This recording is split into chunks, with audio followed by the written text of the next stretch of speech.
దేవుని పరిశుద్ధ నామమునకు మహిమ కలుగునుగాక. ప్రియులారా, ప్రభు నామన మీ అందరికీ వందనములు. అందరూ బాగున్నారండి?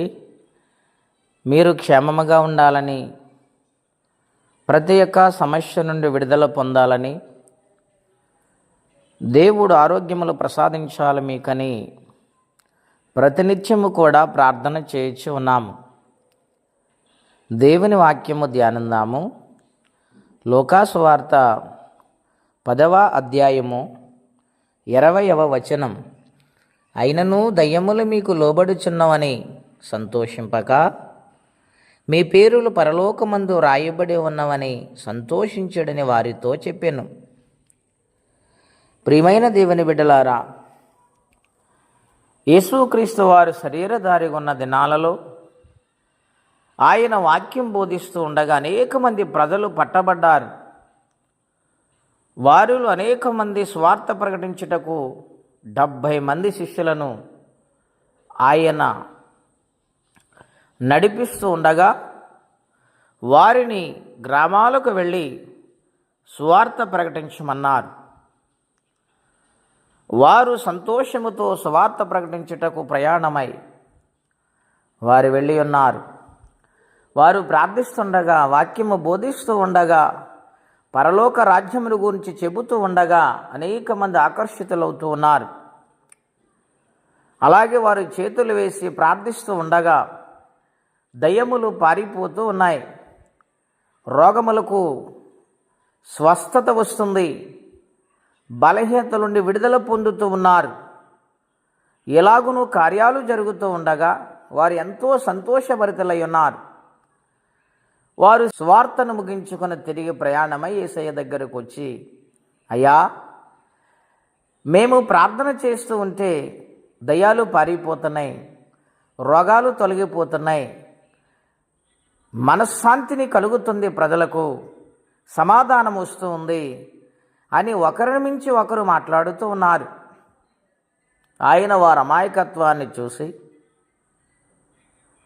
ఆయన వారితో మాట్లాడుతుంటున్నాడు.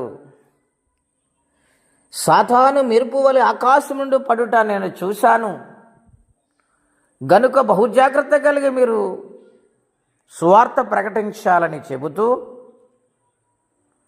దయ్యములు పారిపోతున్నాయని, రోగాలు పారిపోతున్నాయని మీరు సంతోషించటము కాదు కానీ మీ పేరులు పరలోకమందు వ్రాయబడి ఉన్నవా, దానిని బహు జాగ్రత్తగా చూసుకోవాలని వారికి ప్రకటించారు ఆయన. ఈ రోజున మనతో దేవుడు మాట్లాడుతూ ఉన్న మాట ఏమనగా, మనము ప్రార్థిస్తుండగా అనేక కార్యాలు దేవుడు చేస్తున్న నమ్ముతున్న వాటి మంచిదే.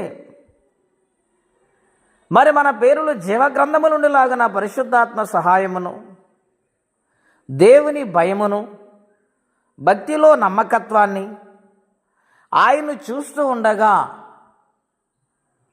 మనము నమ్మకంగా కనబడుతున్నామా? అది ఎవరికి వారే స్వపరీక్ష చేసుకోవాలి.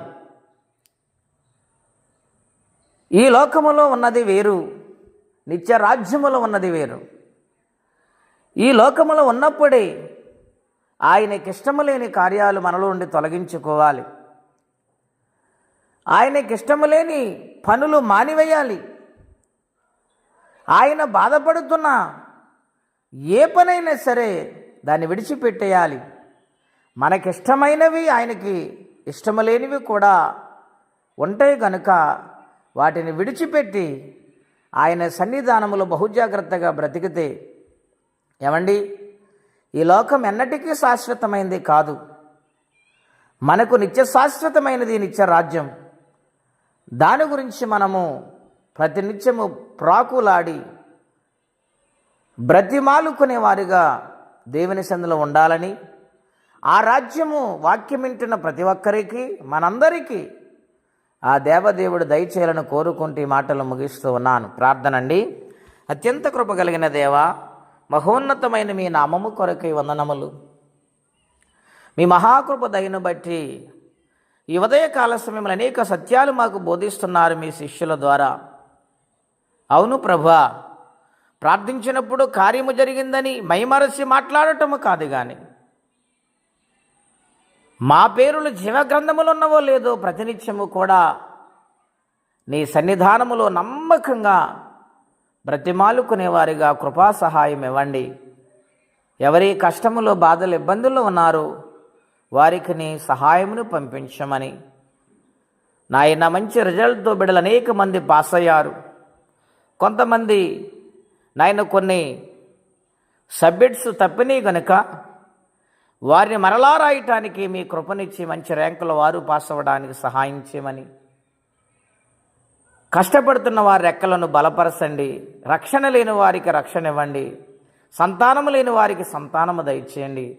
ఎవరే ఇబ్బందుల్లో బాధపడుతున్న వారికి నీ సహాయము దయచేయమని ఈ దినము దీవెనకరంగా మార్చమని యేసుక్రీస్తు వారి పుణ్యనామములో ప్రార్థించి వేడుచున్నాము తండ్రి. ఆమెన్. దేవుడు దీవించును గాక. ఆమెన్.